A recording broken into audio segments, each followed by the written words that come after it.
I pressed my palm against the cold marble counter, willing myself not to shake. My mother-in-law's voice drilled into my skull like a dentist's tool hitting nerve. "Sign it, Maylene. We're not asking anymore." The liquor license transfer papers sat between us, crisp and official. Behind her, my husband David stood with his arms crossed, avoiding my eyes. His sister Jennifer leaned against the bar, my bar, examining her manicured nails like this was all terribly boring.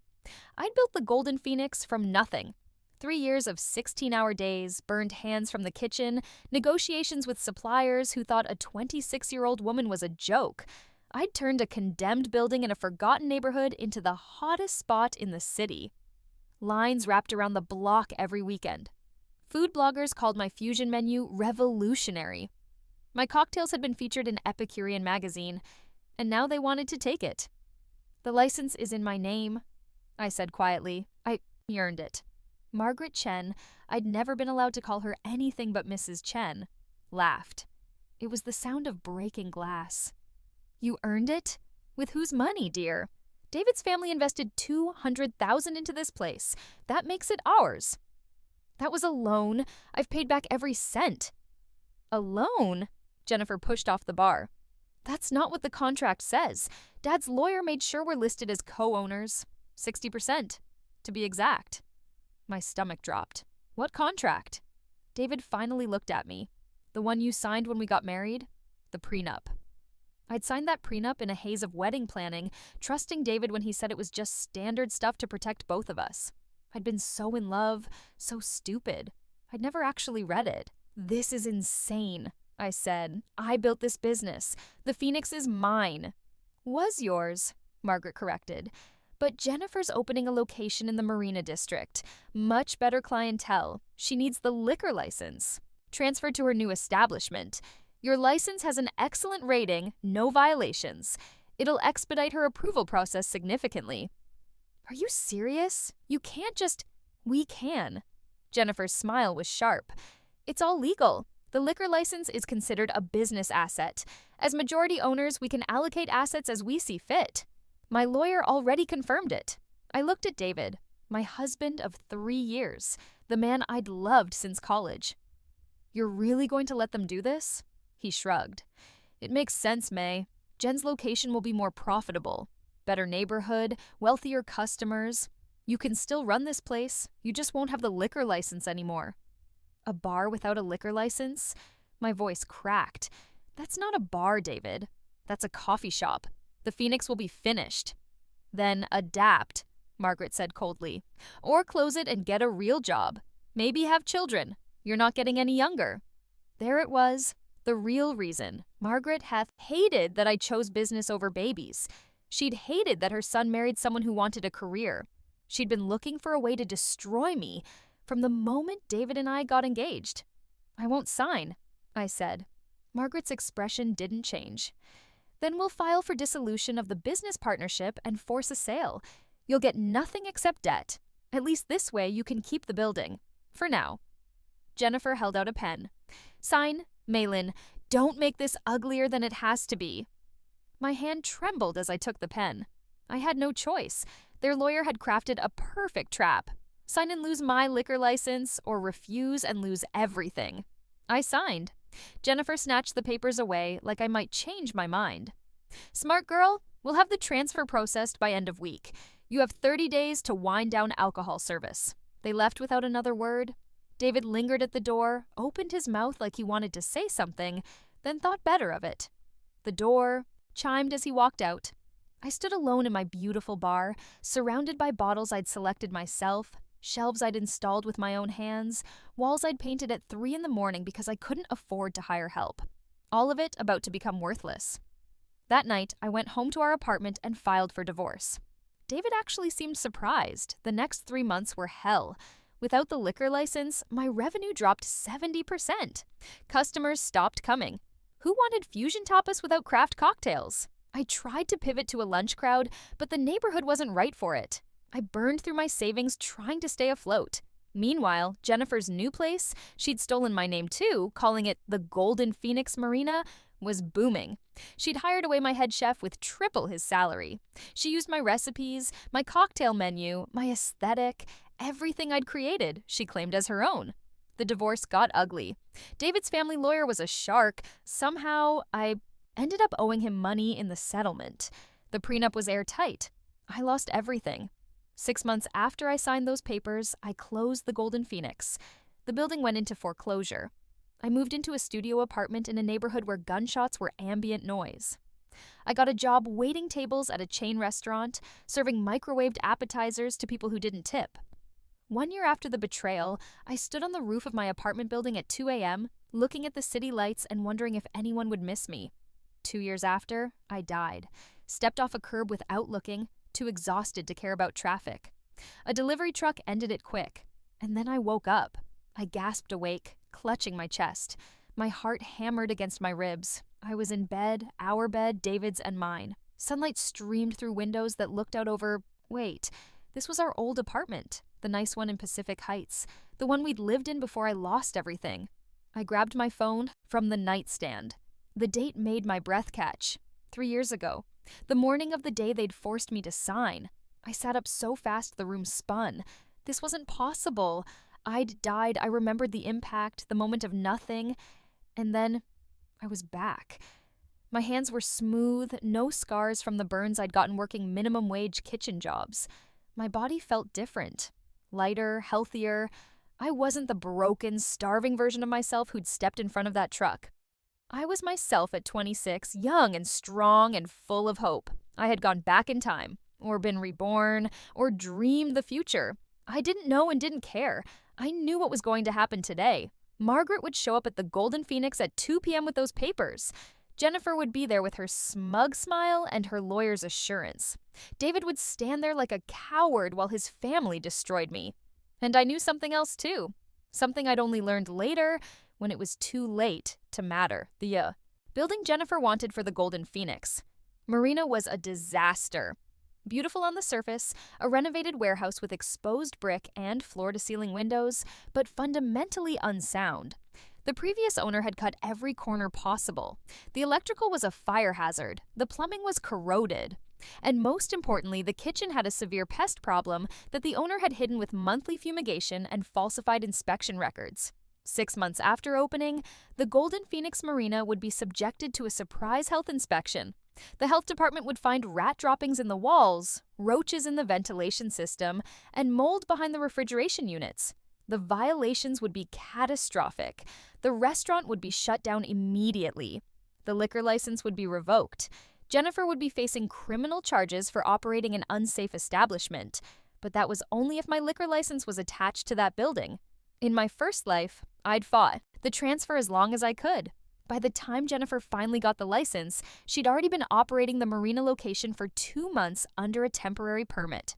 When the health inspection happened, she was able to claim ignorance. The previous owner had concealed the violations, and she'd only just taken over. She got hit with fines, but no criminal charges. She was able to reopen after remediation. This time would be different. This time, I was going to give them exactly what they wanted. David was already gone when I got out of bed. He had an early meeting with a client, if I remembered right. I looked at his pillow, at the indentation his head had left, and felt nothing. It was remarkable how completely love could die. In my first life, it had taken months of betrayal to kill my feelings for him. This time, I was already dead inside where he was concerned. I'd wasted 3 years of my life on a man who chose his mother over his wife, who stood by while his family destroyed my dreams, who let me lose everything and then had the nerve to act like he was the victim in our divorce. Not this time. I showered and dressed carefully. Professional, but not formal. I needed to look like someone who was cooperative, reasonable, someone who would sign those papers without too much fuss. The Phoenix didn't open until 4 p.m., but I went in early. I needed to see it one more time, the way it had been before everything fell apart. The morning light made the bottles behind the bar glow like stained glass. The tables were set for dinner service, each one perfect. My staff would arrive in a few hours to start prep. I walked behind the bar and poured myself a shot of whiskey. Top shelf, Japanese, expensive. I'd never allowed myself to drink the good stuff before. Always saved it for customers, for people who mattered. I drank it now. It burned perfect. My phone buzzed. Margaret. We'll be there at 2. Have the papers ready. She didn't even pretend to ask if I was free, didn't pretend this was a negotiation. I texted back, "See you then." I spent the morning doing things I should have done the first time. I made copies of every document related to the Phoenix: business licenses, vendor contracts, my loan repayment records. I backed up my recipes, my cocktail formulas, my supplier contacts. Everything that was mine, everything I'd created, I secured. Then I did something new. I called a lawyer. Not a divorce lawyer, I'd get to that soon enough, but a business attorney. I explained my situation, a forced transfer of a liquor license by majority partners in a business I'd built. "Do you have any leverage?" the lawyer asked. I smiled. "Not yet, but I will." I hired him on retainer and told him to prepare dissolution papers for the business partnership. If they wanted to take my license, fine. But I was burning every other bridge on my way out. They wouldn't get the Golden Phoenix name. They wouldn't get my recipes. They wouldn't get my chef or my staff. They'd get a liquor license and nothing else. At 1:45, I positioned myself behind the bar, exactly where I'd been standing the first time. I wanted this to play out the same way, at least on the surface. I needed them to feel confident, to think they were winning. At 2 p.m. exactly, the door opened. Margaret walked in first, Jennifer right behind her. David brought up the rear, looking uncomfortable. Same script, same blocking. It was surreal. Margaret placed the papers on the bar. Same crisp legal documents, same pen placed beside them. "Maylene," she said, voice dripping with false sympathy. "I know this is difficult, but it's really for the best." I looked at the papers. My heart was steady this time. No panic, no desperation, just cold, clear purpose. "Why the Marina District?" I asked. "That's a big jump from here." Jennifer smiled. "I found an incredible space, a converted warehouse with so much potential. It's going to make this place look like a food truck." "Sounds expensive?" "Very," she agreed. "But the location is perfect, right near the new tech campus, surrounded by money. We'll charge triple your prices and they'll thank us for it." "And you need my license because getting a new liquor license in San Francisco takes 9 to 12 months, Margaret said impatiently. "Jennifer's already signed the lease. She needs to open in 60 days. Your license can be transferred in 2 weeks. It's the only practical solution." "What happens to the Phoenix?" Margaret shrugged. "That's your problem. You can try to run it without alcohol, or close it and do something else with your time. Maybe finally focus on your marriage." David flinched, so he knew how cruel that was at least. Not that it stopped him from staying silent. I picked up the pen. Jennifer's eyes gleamed. "If I sign this," I said slowly, "what do I get?" "You get to keep the building and the business name," Margaret said. "We're being more than generous." "That's not enough." Jennifer's smile hardened. "You don't have room to negotiate, Maylene. We own 60%. We can force this through legal channels if we have to." "Then why are you here? Why not just file the papers and take it?" Margaret and Jennifer exchanged a glance. David looked at the floor. "Because it's easier this way," Margaret finally said. "Cleaner, no public fight, no bad blood, we're family, we should be able to work this out like adults." They were afraid, not of losing, they knew they'd win in court, but of the publicity. A lawsuit would draw attention, people would ask questions. The food bloggers who loved the Phoenix might start digging into why the owner's family was forcing her out. Bad optics for Jennifer's fancy new restaurant. "I want cash," I said. 50,000 for the transfer." "Absolutely not," Jennifer snapped. 40? "No." "Then I guess we'll see you in court." I put the pen down. Margaret's jaw tightened. She looked at Jennifer, who looked furious but trapped. They needed this done quietly, and I was calling their bluff. 20,000? Margaret said. "Final offer?" It wasn't about the money. In my first life, they'd given me nothing. This time, I just wanted them to bleed a little. Plus, I'd need capital for what came next. "Deal," I said. "Cash, today, before I sign." Jennifer looked like she wanted to argue, but Margaret nodded. "David, go to the bank. Withdraw 20,000 from the business account." David left without a word. 30 minutes later, he returned with a bank envelope thick with hundreds. I counted it slowly, making them wait. When I was satisfied, I picked up the pen again. "One more thing," I said. I wanted in writing that you're taking full responsibility for all business operations at the new location, that the transfer of the liquor license conveys full liability for any violations or issues related to that license." "Why would you care?" Jennifer asked, suspiciously. I shrugged. "Because I don't want any blowback. If something goes wrong at your restaurant, I want it clear that it's your problem, not mine." "Nothing's going to go wrong," Jennifer said. "Then it shouldn't matter if we put it in writing." Margaret nodded. "Fine, we'll add an addendum." They did. Their lawyer would probably have advised against it if he'd been there, but Margaret was impatient and Jennifer was arrogant. They signed a document that transferred not just my license, but all liability associated with it to Jennifer's new establishment, effective immediately upon transfer. Then I signed the transfer papers. Jennifer grabbed them like she was afraid I'd change my mind. "Pleasure doing business with you, Maylin." She swept out with Margaret. David lingered again, that same uncertain look on his face. "I'm filing for divorce," I said before he could speak. He blinked. "What?" "You heard me. I'll have papers drawn up this week. I want out." "Maylin, come on, don't be dramatic. This is just business." "Exactly," I said. "It's just business. And I'm done doing business with your family. I'm done with you." "You're upset. I get it. But you're overreacting." "Get out of my bar, David." He opened his mouth, closed it, then left. I watched him go and felt nothing but relief. The second the door closed, I called my lawyer. "They signed?" he asked. "Everything. Transfer, liability, all of it." "Good. I'll file the partnership dissolution papers tomorrow." "And the divorce papers?" "Draw them up. I want him served by end of week." "Vindictive divorce or clean break?" I thought about it, about what David deserved versus what would hurt him most. "Clean break," I said. "I don't want anything from him. No assets, no support, nothing. I just want out." "That's very generous." "No," I said. "It's strategic. I don't want to be tied to that family in any way. Not legally, not financially, nothing. When they fall, I want to be nowhere near the blast radius." "When they fall?" The lawyer sounded amused. "You sound very confident." "I am. Just make sure those papers are airtight. Jennifer Chen takes full liability for any violations associated with liquor license number." I read off the number from my copy of the transfer.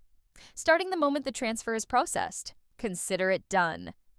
I hung up and looked around the Golden Phoenix one last time. In a few weeks, I'd have to close it. Without a liquor license, I couldn't sustain it. But I'd already made peace with that. The Phoenix would burn. But this time, I'd be the one who set the fire. The next 3 weeks moved fast. The liquor license transfer was processed in record time. Margaret must have called in favors. Jennifer started renovations on the marina location immediately. I saw pictures on her Instagram. Edison bulbs, reclaimed wood, a marble bar that probably cost more than my entire restaurant. Meanwhile, I closed the Phoenix as quietly as possible. I told my staff that I was taking a break, restructuring. I paid them severance out of my own pocket, money I could barely afford, but I didn't want them to suffer for my revenge. Most of them found new jobs within weeks. My head chef, Marco, got an offer from a Michelin-starred restaurant downtown. "You should come with me," he said on his last day. "They're looking for a general manager. You'd be perfect." "Thanks, Marco. I'll think about it."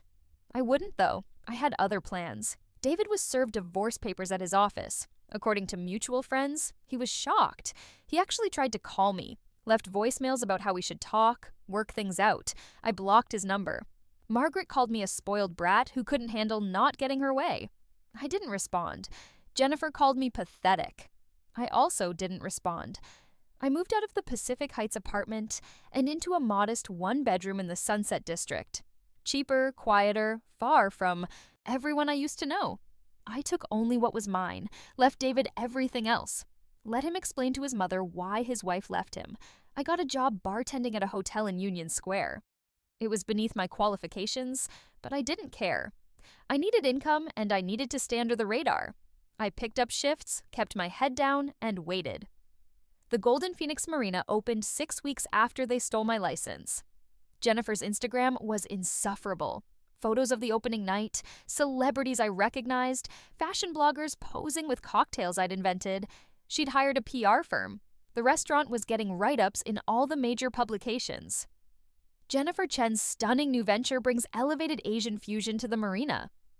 The Golden Phoenix Marina is the hottest reservation in the city.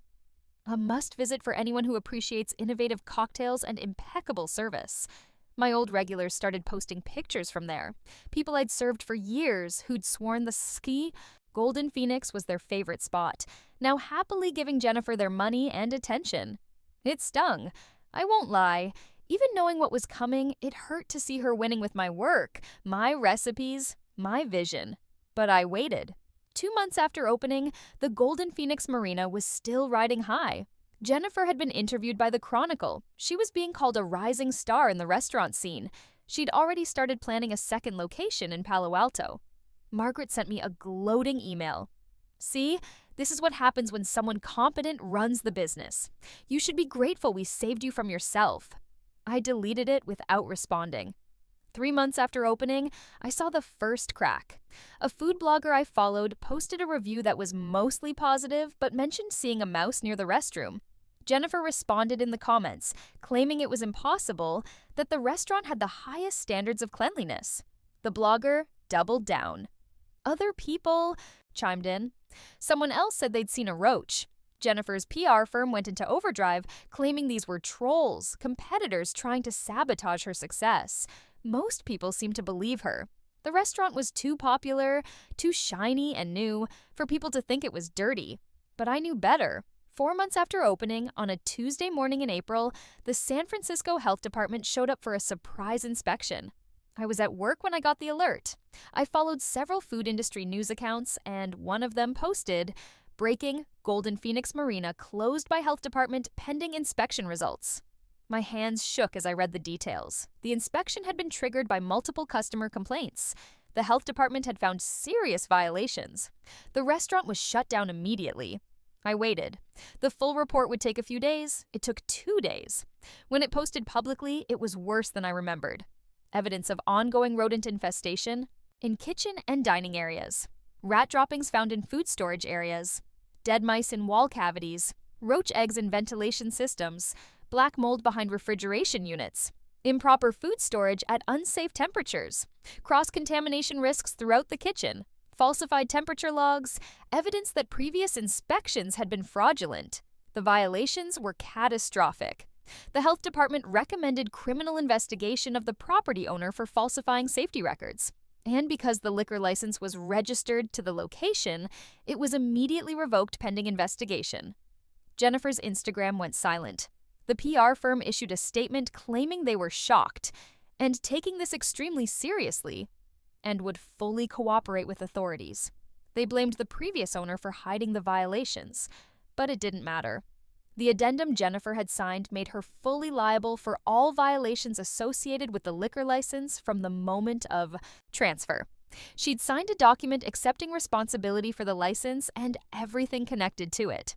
She'd also posted dozens of Instagram photos showing her personally overseeing kitchen operations, sourcing ingredients, checking quality. Her own social media was evidence that she'd been actively involved in running the kitchen where health violations were occurring. The health department didn't care about the previous owner. They cared about who was operating the restaurant when customers were being put at risk. And that was Jennifer Chen. I went home that night and opened a bottle of wine. Cheap stuff from my corner store, nothing fancy. I sat on my fire escape and watched the sunset and felt something I hadn't felt in years. Peace. The news got worse for Jennifer over the following weeks. The health department's investigation revealed that she'd known about the pest problem. There were emails between her and a fumigation company scheduling monthly treatments. She'd been managing the problem instead of fixing it. Trying to keep the restaurant open while renovations to properly address the infestation would have required shutting down. That made it criminal. Not just negligence, but knowing endangerment of public health. The DA's office filed charges. Health code violations, fraud, reckless endangerment. Jennifer was facing up to 3 years in prison and fines in the hundreds of thousands. Her lawyer tried to argue that she'd relied on inspectors who'd falsely certified the building, but those falsified inspections were from before she took over. Once she'd signed the lease and transferred the liquor license to the location, she'd become responsible for ensuring compliance. The monthly fumigation emails proved she'd known there was a problem and chose profit over safety. The civil suits started rolling in. Customers who'd gotten food poisoning, employees who'd been exposed to unsanitary conditions, the landlord claiming she'd damaged the property value, her insurance company refusing to pay out because she'd knowingly operated an unsafe establishment.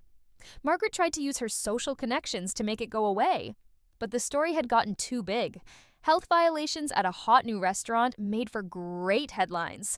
Reporters started digging into Jennifer's background, into how she'd gotten the liquor license. They found the transfer from the Golden Phoenix. A food blogger I'd known from my days running the original Phoenix reached out to me. "Did Jennifer Chen force you out of your own restaurant to steal your liquor license?" I could have lied, could have stayed silent, but I didn't. "Yes," I said.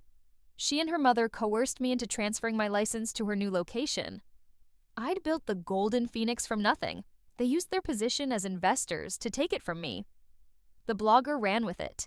The story evolved from restaurant shut down for health violations to rising star restaurateur built empire on stolen business and neglected safety. Other journalists picked it up.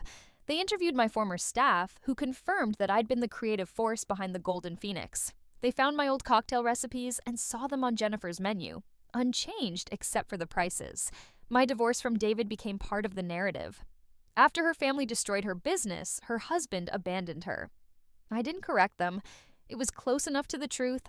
The court of public opinion turned on Jennifer fast and hard.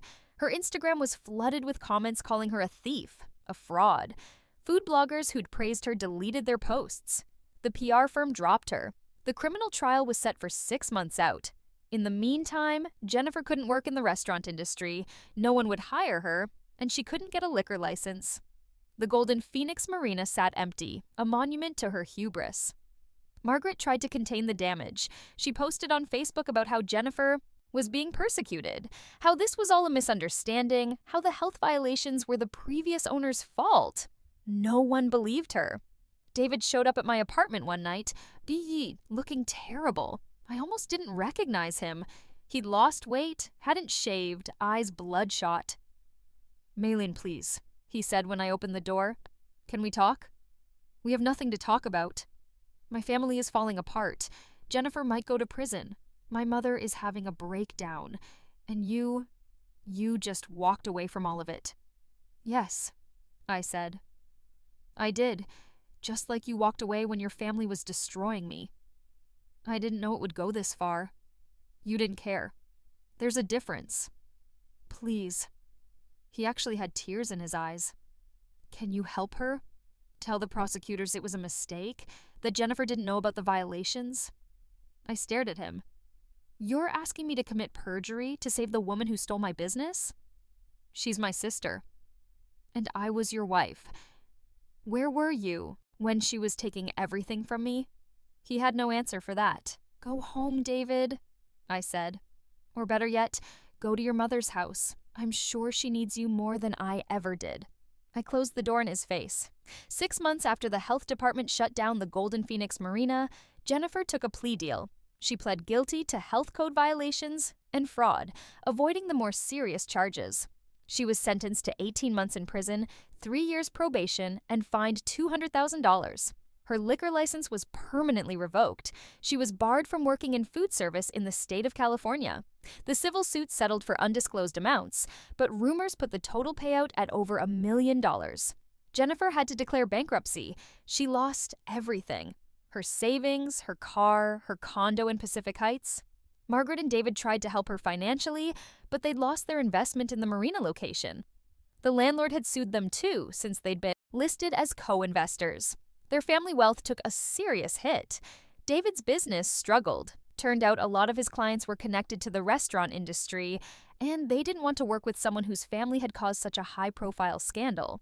He had to lay off half his staff. Margaret stopped posting on social media entirely. I heard through mutual acquaintances that she'd developed health problems from the stress. Serves her right. As for me, I was thriving. While Jennifer's world was burning, I'd been rebuilding. I'd saved every penny from my bartending job, plus the $20,000 they'd paid me for the license. I'd networked quietly, reconnected with my old vendors and staff, I'd scouted locations, and I'd found something perfect. A small space in North Beach, old Italian neighborhood with real history. The rent was cheap because the landlord had been sitting on it for years, unable to find someone who appreciated its character. It had exposed brick, tin, ceilings, a gorgeous old bar that just needed refinishing. It was perfect. I signed the lease the same week Jennifer was sentenced. I applied for my own liquor license, under my own name, with no partners, no investors, no family to betray me. The application was approved in 3 months. I called my new place the Phoenix Rising. I didn't try to recreate what I'd had before. This was something new, smaller, more intimate, a neighborhood spot instead of a destination restaurant. I kept the menu simple, focused on quality over trends. I hired a small staff, people I trusted, and I paid them well. I didn't need Instagram-famous cocktails or celebrity clientele. I needed a place that was mine, that could support me, that couldn't be taken away. Word spread slowly. My old regulars found me, the ones who'd actually cared about the food and drinks rather than being seen at the hottest spot. Food bloggers started writing about this hidden gem in North Beach, the comeback story of a chef who'd been screwed over by her ex-husband's family. I didn't encourage that narrative, but I didn't discourage it either. 6 months after opening the Phoenix Rising, I was in the black. Not wealthy, but stable.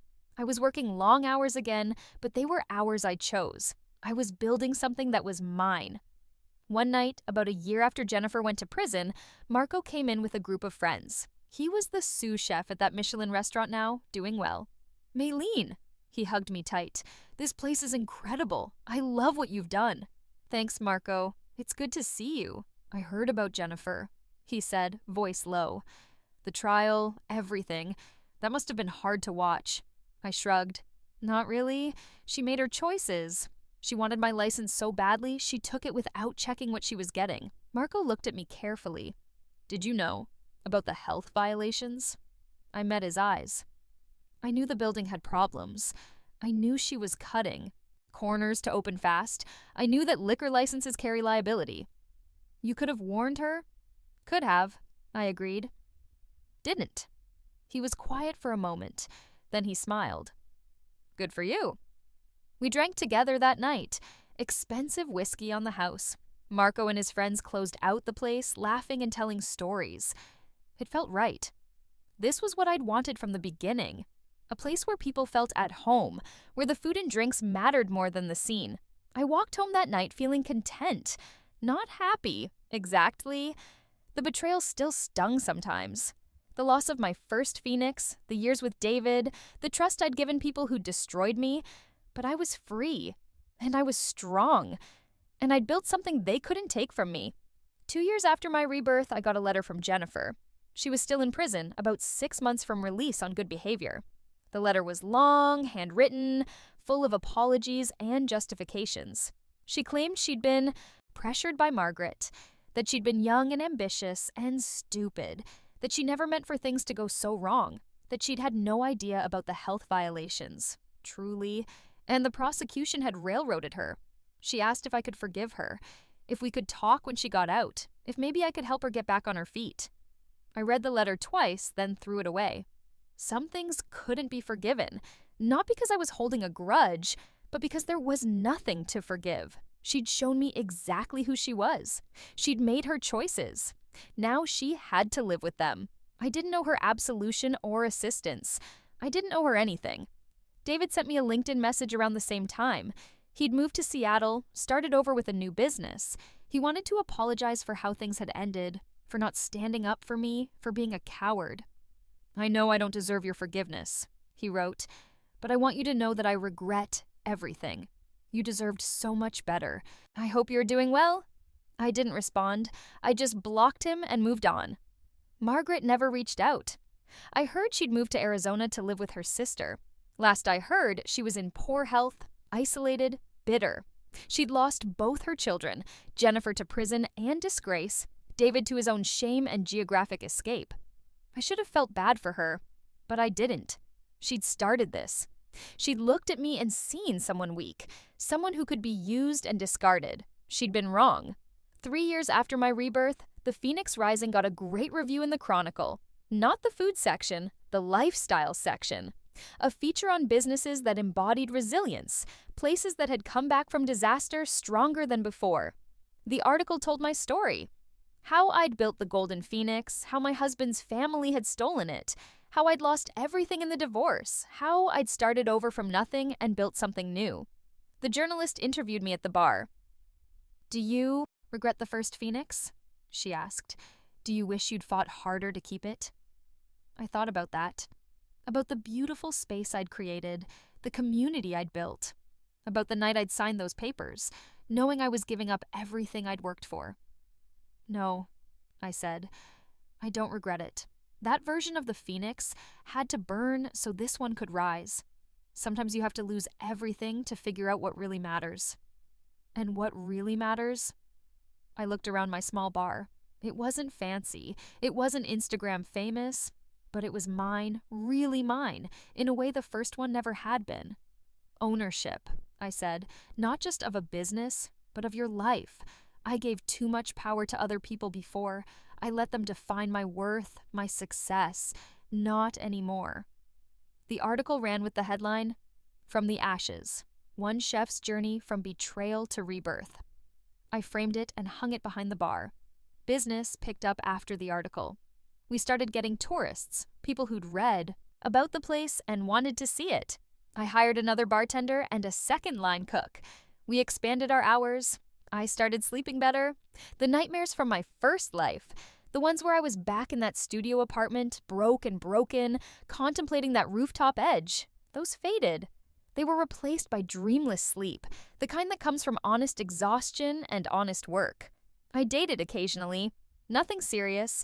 I wasn't ready to trust someone with my heart again, maybe wouldn't ever be. But I had friends, I had my work, I had my little corner of North Beach that felt like home. I had enough. 5 years after my rebirth, Jennifer got out of prison. I saw her once, by accident, in the ferry building. She looked older, harder. She didn't see me. I watched her buy a coffee from a chain kiosk, count out exact change from a worn wallet. She was working retail somewhere, probably. No one in the restaurant industry would touch her. I felt nothing. No satisfaction, no pity. Just nothing.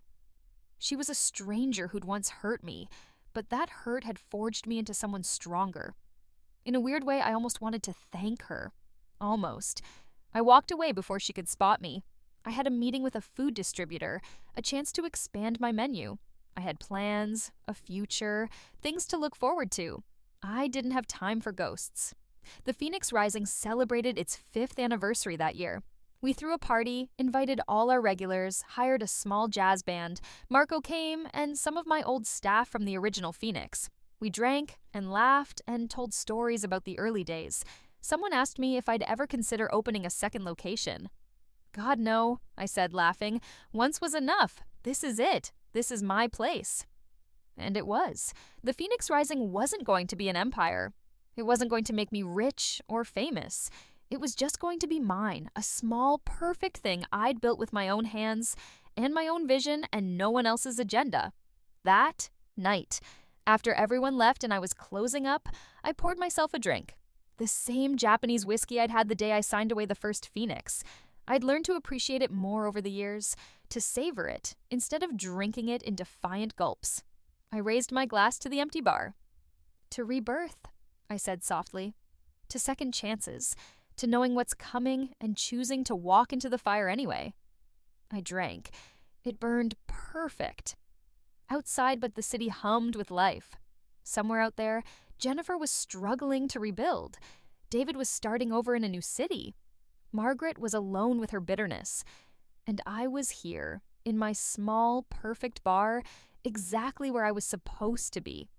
The first time around, I'd lost everything because I trusted the wrong people. I'd been naive, desperate to believe that family meant loyalty, that love meant protection. This time, I'd lost everything on purpose. I'd walked into their trap with open eyes, knowing exactly what it would cost me, but I'd also known what it would cost them. I'd weaponized their greed and arrogance against them. They'd wanted my liquor license. I gave it to them. They'd wanted to steal my success. I let them. They'd wanted to destroy me. I let them try. And in destroying me, they'd destroyed themselves. Because the thing about rebirth is that you can't have it without death first. Something has to end before something new can begin. The first phoenix had to burn completely, had to be reduced to ashes before I could rise from them. I'd needed to lose everything to realize I didn't need any of it. Not David's love, not Margaret's approval, not Jennifer's respect, not the fancy location or the celebrity clientele or the magazine write-ups. All I'd ever needed was the thing they couldn't take from me, the knowledge of what I could build, the skill in my hands, the vision in my head. Everything else was just decoration. I finished my drink and locked up for the night. Tomorrow, I'd wake up early and do it all again. Prep work, inventory, staff meetings, customer service, the endless cycle of running a restaurant, the work that never stopped. But it was my work, my choice, my life. And no one, not Jennifer or David or Margaret or anyone else, could ever take that from me again. I'd died once, broken and alone, with nothing left to lose. I'd been given a second chance, a gift of knowledge and time, and I'd used it to watch them destroy themselves with their own greed. The phoenix had risen, and this time it would never fall.